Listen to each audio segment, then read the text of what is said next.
Assalamualaikum dear students, how are you all? Hope you are all fine. Today we are going to start with our lesson number 1 of English book of 9th class. आज हम 9th class की English की book का पहला chapter शुरू करने जा रहे हैं.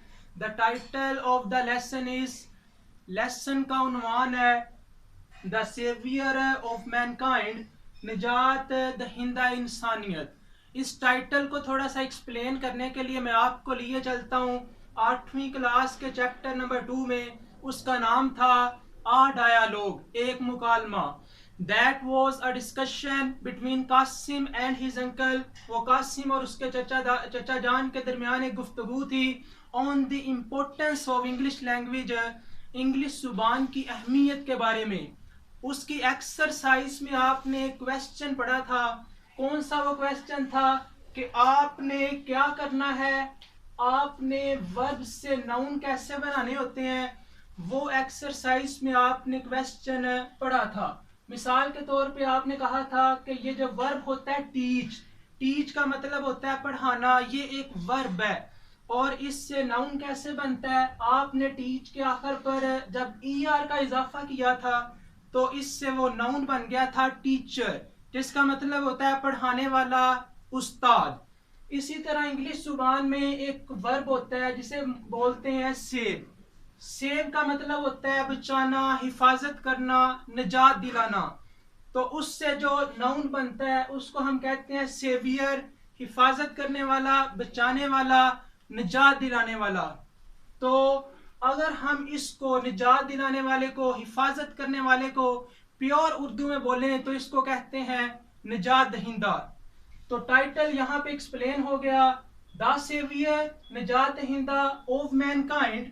मैनकाइंड कहते हैं ह्यूमन बींग्स को, इंसानों को.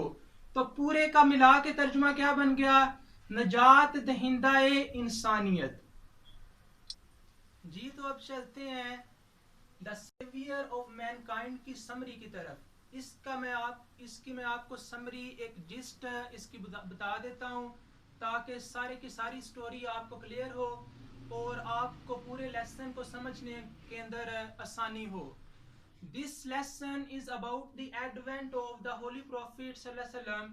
रसूल पाक सल्लल्लाहु अलैहि वसल्लम की बेइज्जत से इस चैप्टर का ताल्लुक है. इसके बाद हम ये भी पढ़ेंगे कि what was the condition of Mankind before the holy prophet सल्लल्लाहु अलैहि वसल्लम. रसूल पाक सल्लल्लाहु अलैहि वसल्लम की बेइज्जत से कबल इंसानियत की क्या हालत थी, वो किस्म किस्म के फिस्को फजूर में मुब्तला थे, उसकी बात होगी. उसके बाद बात होगी फर्स्ट रेवलेशन की, पहली वही की. वो जो सारा वाक्य है पहली वही का वो डिस्कस होगा. और उसके बाद हम पढ़ेंगे कि what was the mission of the holy prophet सल्लल्लाहु अलैहि वसल्लम. रसूल पाक सल्लल्लाहु अलैहि वसल्लम की बेइज्जत का मकसद क्या था. His mission was to destroy nexus of superstition, disbelieve. आपकी बेइज्जत का मकसद था तवहुम परस्ती को, गलत अकायद को ख़त्म करना. Set up a Nobel conception of life, जिंदगी का आला तस्वुर कायम करना. ये वो मकसद था. इसको हम डिटेल के साथ पढ़ेंगे. उसके बाद इस मकसद के दौरान आपको बहुत सी मुश्किलात का सामना करना पड़ा, तो उन मुश्किलात को आपने कैसे बर्दाश्त किया इसकी बात होगी. और चैप्टर के आखिर पर हम पढ़ेंगे a great historian Michael Hart का हवाला कि उसने रसूल पाक सल्लल्लाहु अलैहि वसल्लम के बारे में क्या लिखा है. और चैप्टर के आखिर पर एक और बात होगी, और वो हज़रत आयशा रज़ी अल्लाह अन्हा से किसी ने सवाल किया कि हमें रसूल पाक सल्लल्लाहु अलैहि वसल्लम के अखलाक के बारे में बताएं, तो आपने क्या जवाब दिया, ये भी चैप्टर के आखिर में डिस्कस होगा. जी तो पूरे लेसन की समरी मैंने आपको सुना दी. अब इस वीडियो के अंदर हम 2 पैराग्राफ्स की ट्रांसलेशन करेंगे, लेकिन वो शुरू करने से पहले मैं आपको बताता चलूं कि आपने हर चैप्टर को किस हवाले से प्रिपेयर करना है, किस हवाले से तैयार करना है. तो वो 5 बातें हैं जिनके हवाले से आपने हर एक चैप्टर को प्रिपेयर करना है. नंबर 1 पे आता है आपने हर एक लेसन की ट्रांसलेशन याद करनी है, उसका तर्जुमा याद करना है. दूसरे नंबर पे आता है आपने क्वेश्चंस आंसर करने हैं, सवाल जवाब करने हैं. वो 2 तरह के सवाल जवाब आपको पेपर के अंदर आएंगे. एक वो होंगे जो कि बॉक्सेस के अंदर मौजूद होंगे, जो कि चैप्टर के अंदर बॉक्सेस बने होते हैं, उनके अंदर सवाल जवाब होते हैं, वो आपको पेपर के अंदर आएंगे। और दूसरे नंबर पर जो एक्सरसाइज के अंदर क्वेश्चंस मौजूद होते हैं, उनके आंसर्स आपको देना होंगे, वो आपने प्रिपेयर करने हैं। तीसरे नंबर पर आपको सिनोनिम्स आएंगे एमसीक्यूज के अंदर। सिनोनिम्स क्या होते हैं? Synonyms are the words that have the same meaning. ऐसे अल्फाज जिनका मतलब एक होता है, उनको हम इंग्लिश जुबान में सिनोनिम्स कहते हैं। Sometimes this word is mispronounced. बाज़ औक़ात ये जो वर्ड है सिनोनिम, इसको लोग गलत पढ़ते हैं, सिनोनियम पढ़ते हैं। हालांकि ये वर्ड सिनोनियम नहीं है, ये सिनोनिम है, इसको सिनोनिम पढ़ना है। और सिनोनिम के हवाले से आपने तैयारी करनी है, इंपॉर्टेंट वर्ड्स के सिनोनिम आपने तैयार करने हैं। तीसरी बात तो आपने ये तैयार करनी है। उसके बाद एक्सरसाइज के अंदर आपको एक सवाल मिलेगा, make sentences of the following words. नीचे आपको अल्फाज दिए जाएंगे और कहा जाएगा कि इनके आपने जुमले बनाने हैं। तो वो जुमले आपको बनाने आने चाहिए, वो आप प्रिपेयर करेंगे। और पांचवी और आखिरी बात है जो कि हर चैप्टर के हवाले से आपको प्रिपेयर करना होगी, वो क्या होगी? वो आपने ग्रामर सेक्शन जो एक्सरसाइज में होगा, वो आपने प्रिपेयर करना होगा। और हम बड़ी तफसील के साथ इन सारी बातों को डिस्कस करेंगे। जी, तो आज के जो 2 पैराग्राफ्स हमने पढ़ने हैं, उनमें जो मेन पॉइंट्स डिस्कस हुए हैं उनकी तरफ चलते हैं, और फिर हम ट्रांसलेशन करेंगे। और बड़े इफ़ेक्टिवली ट्रांसलेशन में आपको करवाऊंगा, और आपने बड़े गौर से सुननी है, और आपको लेक्चर के दौरान ही वो याद हो जाएगी। तो चलते हैं पैराग्राफ नंबर फर्स्ट की तरफ। पहले पैराग्राफ में कौन कौन सी बातें बयान हुई हैं? पहले नंबर पर राइटर डिस्कस करेगा physical features of Arabia. Arabia Arab को कहते हैं, सऊदी अरब को। सऊदी अरब की जो सरजमीन है, उसके फिजिकल फीचर्स क्या हैं?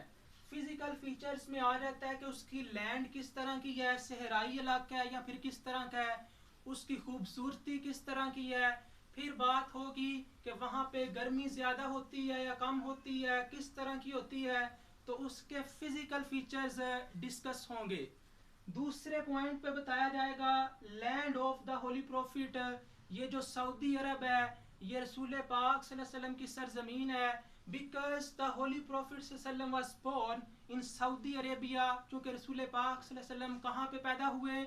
सऊदी अरब में हुए। तीसरा पॉइंट जो पहले पैराग्राफ में डिस्कस होगा, वो अरेबिया की जियोग्राफिक लोकेशन डिस्कस होगी। जियोग्राफिक लोकेशन का मतलब होता है कि किसी रेफरेंस के साथ अरब जो है वो कहाँ पे वाक़या है। मिसाल के तौर पे रेड सी के हवाले से हम पढ़ेंगे कि रेड सी से सऊदी अरब का कितना फासला बनता है, ये डिस्कस होगा। ये पहला पैराग्राफ में 3 बातें डिस्कस होंगी। दूसरे पैराग्राफ में पहला पॉइंट डिस्कस होगा character traits of the Arabs. इसको अरब्स नहीं पढ़ना, इसको अरब्स पढ़ना है। Character traits of the Arabs, अहले अरब की जो नेचुरल क्वालिटीज़ हैं, खूबियाँ हैं, वो डिस्कस होंगी। और ख़ास तौर पर कौन सी क्वालिटीज़ डिस्कस होंगी?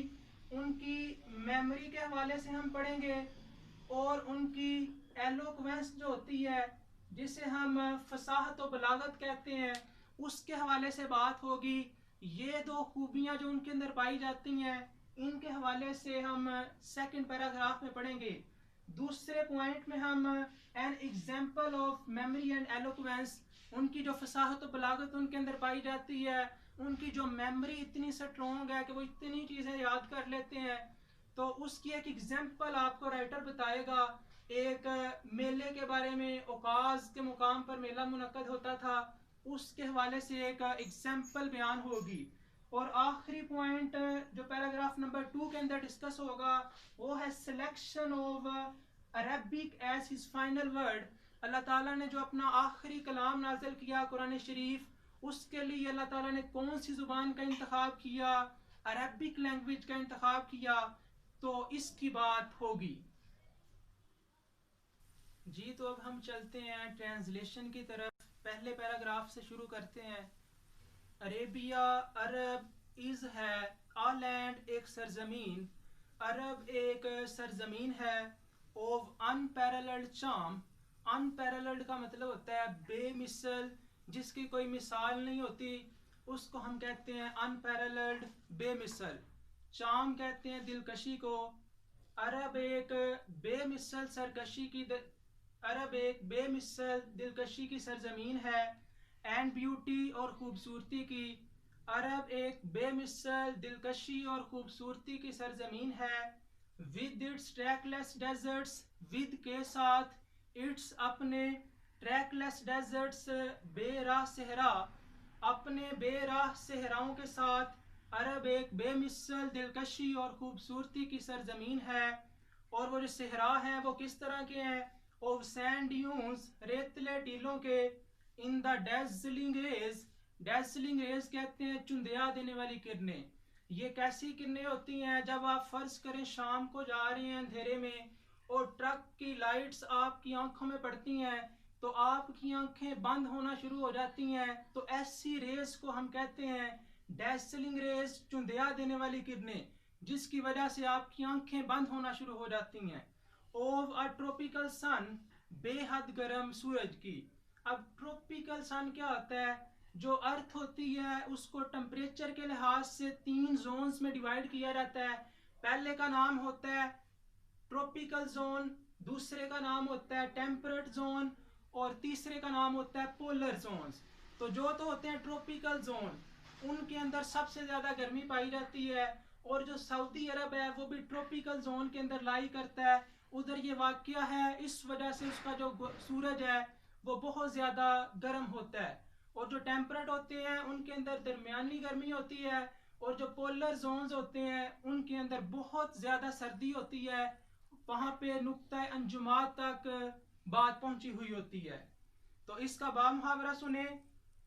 अरब एक बेमिसल दिलकशी और खूबसूरती की सरजमीन है, जिसमें बेहद गर्म सूरज की चुंधिया देने वाली किरणों में रेतले टीलों के बेरा सहरा हैं। अरब एक बेमिसल दिलकशी और खूबसूरती की सरजमीन है, जिसमें बेहद गर्म सूरज की चुंधिया देने वाली किरणों में रेतले टीलों के बेरा सहरा हैं। इट्स स्टारी स्काई, स्टारी कहते हैं सितारों भरा, स्काई कहते हैं आसमान को। इट्स स्टारी स्काई, इसके सितारों भरे आसमान ने, हैज एक्साइटेड परवाज दी है, दी इमेजिनेशन तखय्युल को। इमेजिनेशन कहते हैं सोचने की जो सलाहियत हमारी होती है उसको हम इमेजिनेशन कहते हैं। और किन की इमेजिनेशन को परवाज दी है, ऑफ पोइट्स, शायरों की, एंड ट्रैवलर्स, और सयाहों की। इसके सितारों भरे आसमान ने शायरों और सयाहों के तखय्युल को परवाज दी है।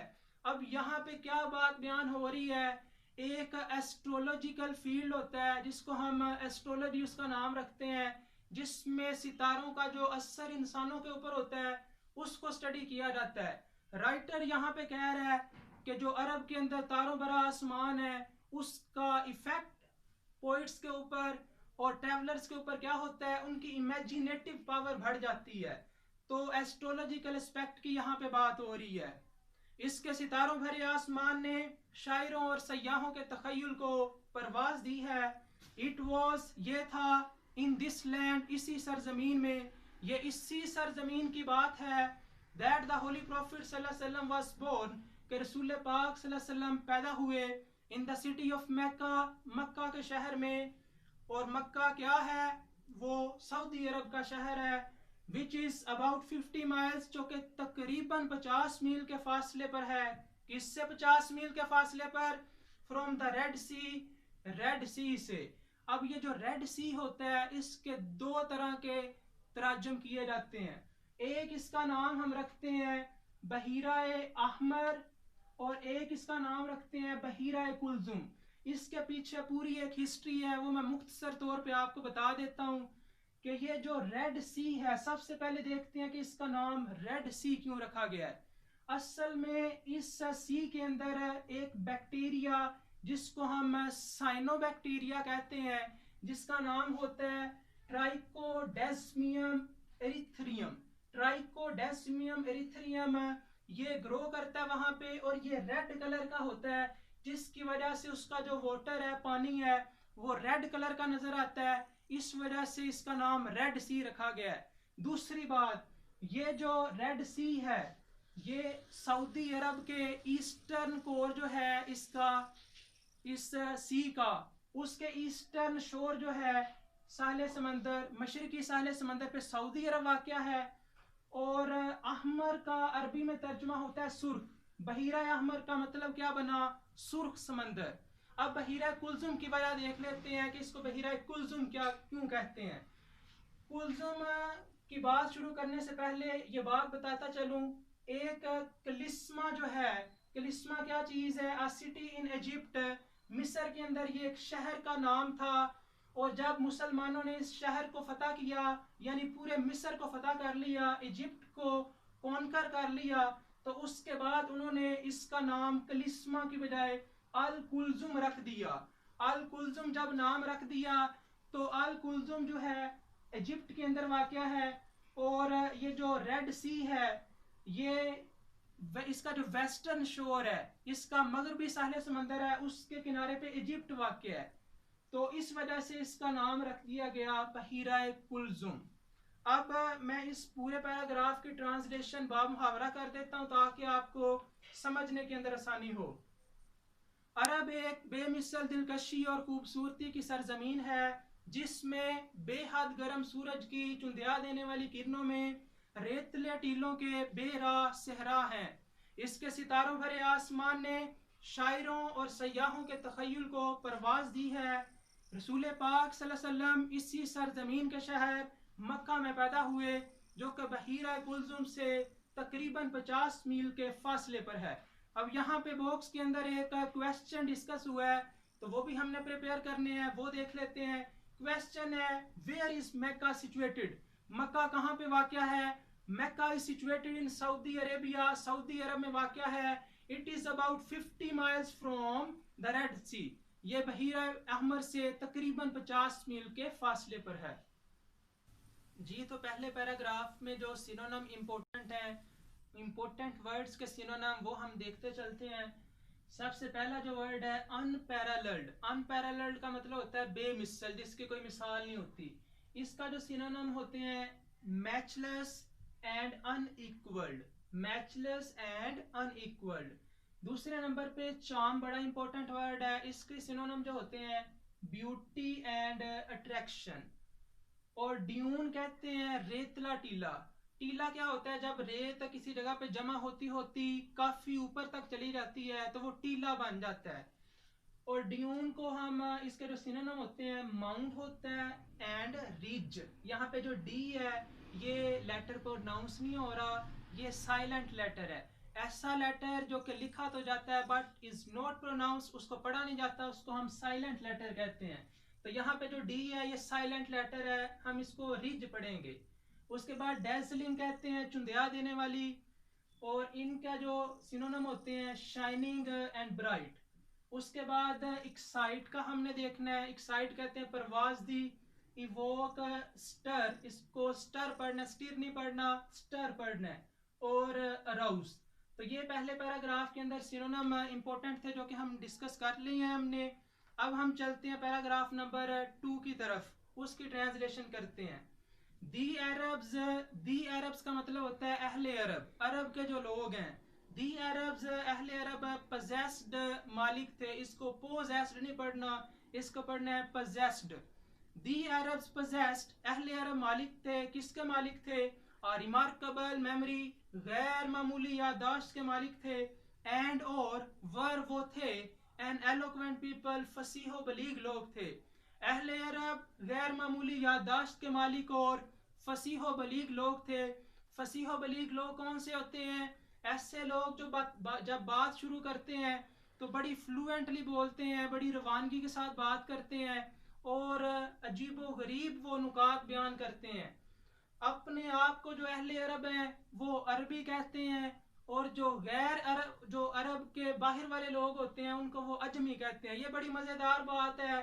अजमी का मतलब होता है गूंगा, यानी वो कहते हैं अगर आप लोगों ने फसाहत और बलागत देखनी है तो वो हम में आके देखें, आप लोग तो गूंगे हैं, आप लोगों को तो बातें नहीं करनी आती, हम बड़े फसीह बलीग हैं। अहले अरब गैर मामूली याददाश्त के मालिक और फसीह बलीग लोग थे। उनकी मेमोरी भी बड़ी अच्छी थी और बड़ी फसाहत और बलागत पाई जाती थी। देयर एलोक्वेंस, उनकी फसाहत और बलागत, एंड मेमोरी और याददाश्त, फाउंड एक्सप्रेशन, इन दोनों बातों का इजहार मिलता है। ये कहाँ पे पाई जाती हैं, कहाँ हमें पता चलता है कि बड़े फसीह बलीग लोग थे वो, उनकी बड़ी शार्प मेमोरी थी। इन देयर पोइट्री, उनकी शायरी के अंदर इन दोनों बातों का इजहार मिलता है। एवरी ईयर, हर साल, आ फेयर, एक मेला, वो हेल्ड, मुनक्कद होता था, फॉर पोइटिकल कॉम्पिटिशंस, पोइटिकल कहते हैं शायरी के, कॉम्पिटिशंस कहते हैं मुकाबलों का, शायरी के मुकाबलों का एक मेला मुनक्किद होता था हर साल। कहाँ पे? एट उकास, उकास के मुकाम पर। उकास के मुकाम पर हर साल शायरी के मुकाबलों का एक मेला मुनक्कद होता था। इट इज नरेटेड, बयान किया जाता है, दैट के हमाद, हमाद जो है उसने सेड, कहा, टू कैलिफ, खलीफा को, कौन से खलीफा को? वलीद बिन यजीद, वलीद बिन यजीद जो खलीफा था उसको उसने कहा। हमाद ने खलीफा वलीद बिन यजीद को क्या कहा? कहता है, आई कैन रिसाइट यू, मैं आपको सुना सकता हूँ। देखें ज़रा, वलीद बिन यजीद जो खलीफा उसका रेफरेंस आया, हमें पता होना चाहिए कि वो कौन था। असल में जब खिलाफत राशिदा के बाद उमवी खिलाफत का सिलसिला शुरू हुआ तो उसके अंदर कई कैलिफेट आए। उनमें से एक कैलिफेट का नाम क्या है? वलीद बिन यजीद है। देखें ज़रा क्या वलीद बिन यजीद का इंट्रोडक्शन लिखा हुआ है। वलीद बिन यजीद को हम वलीद द सेकंड भी कहते हैं, दूसरा वलीद, वलीद सानी। इससे पहले एक वलीद अव्वल आया था और ये वलीद द सेकंड है, इसको वलीद सानी कहते हैं। और ये पैदा हुआ था 709 में पैदा हुआ था और 17 ऑफ अप्रैल 744 में इसकी डेथ हुई थी। डेथ कैसे हुई थी? ही वॉज असैसिनेटेड, इसको असैसिनेशन इसकी हुई थी, इसको कत्ल किया गया था। तो ये इस तरह इसकी डेथ हुई थी। और ये 11th उमैयद कैलिफ है। उमवी जो खिलाफत का सिलसिला शुरू हुआ उसमें से ये 11वां कैलिफ है। तो इसकी बात यहाँ पे चल रही है। हमाद ने खलीफा वलीद बिन यजीद को कहा कि मैं आपको सुना सकता हूँ, for each letter of the alphabet, for each, हर एक लेटर, हर्फ पर, ऑफ द अल्फाबेट, हरूफ तहजी के, अल्फाबेट कहते हैं हरूफ तहजी को, मैं हरूफ तहजी के हर एक हर्फ की सुना सकता हूँ। क्या सुना सकता हूँ? 100 लॉन्ग पॉइंट्स, 100 तवील नज़्में। देखें वो कह रहा है हर एक हर्फ की, यानी फर्ज करें बे एक हर्फ है तो इसकी वो कह रहा है मैं 100 तवील नज़्में सुनाऊंगा। फिर वो कह रहा है कि अगर स्वाद है तो उसकी वो 100 तवील नज़्में सुनाएगा। इस तरह हर एक लेटर की वो 100 तवील नज़्में सुनाएगा। देखें जरा मेमोरी का बयान हो रहा है, उनकी एलोक्वेंस की बात हो रही है। 100 लॉन्ग पॉइंट्स, 100 तवील नज़्में सुना सकता हूँ, विदाउट, के बगैर, टेकिंग इनटू अकाउंट का मतलब होता है, ये एक एक्सप्रेशन है, इसका मतलब होता है शुमार में लाना। विदाउट टेकिंग इनटू अकाउंट, शुमार में लाए बगैर। किसको शुमार में लाए बगैर? शॉर्ट पीसीज, मुख्तसर पीसीज को। यहाँ पे जो पीसीज है इससे मुराद है वर्सेस। वर्सेस कहते हैं अशार को, यानी वो कह रहा है कि मुख्तसर अशार को गिनती में लाए बगैर मैं हर एक हरूफ तहजी की, जो हरूफ तहजी का हर एक हर्फ है उसकी मैं आपको 100 तवील नज़्में सुना सकता हूँ। एंड ऑल ऑफ दैट, और ये सारे का सारा कलाम कंपोज्ड, लिखा हुआ होगा। कंपोज का मतलब होता है रिटर्न, लिखा हुआ होगा। एक्सक्लूसिवली कहते हैं खास तौर पर, बाय पोइट्स, कौन से शायरों की तरफ से? बिफोर द प्रोमलगेशन ऑफ इस्लाम, इस्लाम की इशाअत से पहले जो शुआरा हैं उनका लिखा हुआ ये कलाम मैं आपको सुनाऊंगा। अब इसका जरा बाब मुहावरा सुन ले, काफी लेंथी ये लाइन है। बयान किया जाता है कि हमाद ने खलीफा वलीद बिन यजीद से कहा कि मुख्तसर अशार को गिनती में लाए बगैर मैं आपको हरूफ तहजी के हर एक हर्फ की 100 तवील नज़्में सुना सकता हूँ। और ये सारे का सारा कलाम खसूसी तौर पर इशात इस्लाम से पहले शुआरा का लिखा हुआ होगा। It is know small wonder, इसमें कोई मामूली हैरत की बात नहीं है। वंडर कहते हैं ताज्जुब को, हैरत को। इसमें कोई मामूली हैरत की बात नहीं है।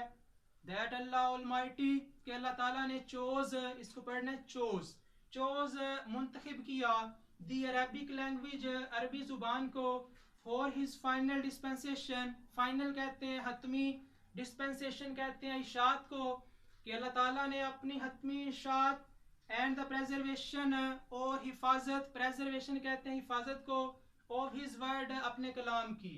इसमें कोई मामूली हैरत की बात नहीं है कि अल्लाह ताला ने अपने कलाम की हतमी इशात और हिफाजत के लिए अरबी ज़ुबान का इंतखाब किया। ज़ाहिरी बात है कि अल्लाह ताला ने जब आखिरी किताब कुरान शरीफ नाजिल की तो उसके लिए अरबी ज़ुबान का इंतखाब क्यों किया? इसमें कोई मामूली हैरत की बात नहीं है, यानी बहुत बड़ा मोर्स है कि अल्लाह ताला ने अरबी ज़ुबान को ही ये फजीलत बख्शी कि वो उसके आखिरी कलाम का जरिया हो।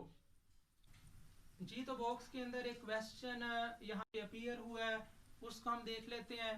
सवाल है, क्वेश्चन है, what type of competition was held at Ukaz, Ukaz के मुकाम पर किस किस्म के मेले मुनक्कद होते थे? तो अभी हमने पढ़ा कि poetical competitions was held at Ukaz, Ukaz के मुकाम पर शायरी के मुकाबलों के मेले मुनक्कद होते थे। तो ये बॉक्स वाला क्वेश्चन भी हमने डिस्कस कर लिया। इस पैराग्राफ के अंदर जो इंपॉर्टेंट वर्ड्स के सिनोनिम है वो हम देख लेते हैं। पहले नंबर पर आता है रिमार्केबल। रिमार्केबल का मतलब होता है गैर मामूली। गैर मामूली को इसके जो सिनोनिम है रिमार्केबल के, अनकॉमन, अनयूजुअल, इसको पढ़ते हैं अनयूजुअल। उसके बाद एलोक्वेंस है, एलोक्वेंस फसाहत और बलागत को कहते हैं, और इसके सिनोनिम है फ्लुएंसी एंड ओरेटरी। उसके बाद कंपोज का मतलब होता है लिखा होना, रिटन एंड क्रिएटेड, ये इसके सिनोनिम है। उसके बाद प्रोमलगेशन कहते हैं इशात को, और इसका सिनोनिम है प्रोक्लेमेशन। और वंडर का, वंडर हैरानगी को कहते हैं, इसके सिनोनिम है सरप्राइज एंड अमेजमेंट, अमेजमेंट पढ़ना है इसको। उसके बाद प्रेजर्वेशन है, प्रेजर्वेशन कहते हैं हिफाजत को, इसके सिनोनिम है प्रोटेक्शन एंड सेफगार्ड। अब आखिर पर मैं आपको इस पैराग्राफ की बामुहावरा तर्जमा सुना देता हूँ ताकि आपको इसी लेक्चर के दौरान सारी ट्रांसलेशन याद हो जाए। तो शुरू करते हैं। अहले अरब गैर मामूली याददाश्त के मालिक और फसीह व बलीग लोग थे। उनकी फसाहत व बलागत और याददाश्त का इजहार उनकी शायरी में मिलता है। उकास के मुकाम पर हर साल शायरी के मुकाबलों का एक मेला मुनक्कद होता था। बयान किया जाता है कि हम्माद ने खलीफा वलीद बिन यजीद से कहा, क्या कहा? कि मुख्तसर अशार को गिनती में लाए बगैर महरूफ तहज्जी की हर एक हर्फ पर आपको 100 तवील नज़में सुना सकता हूँ, और ये सारे का सारा कलाम खसूसी तौर पर इशात इस्लाम से पहले शुआरा का लिखा हुआ होगा। इसमें कोई मामूली की हैरत नहीं है, इसमें कोई ताज्जुब, मामूली हैरत, मामूली ताज्जुब की बात नहीं है कि अल्लाह ताला ने अपने आखिरी या फिर हतमी इशात और अपना जो कलाम है उसकी हतमी कलाम, और हतमी कलाम जो है उसकी हिफाजत के लिए अरबी ज़ुबान का इंतखाब किया। तो ये दो पैराग्राफ आज हमने बड़ी डिटेल के साथ डिस्कस किए हैं। उम्मीद है आपको ये वीडियो पसंद आई होगी। If you like this video, आपको पसंद आई हो, share with your class fellows as well as friends, अपने क्लास फेलो के साथ और फ्रेंड्स के साथ इसको शेयर करें। See you in the next lesson, अगले लेसन में मुलाकात होती है। अल्लाह हाफिज़।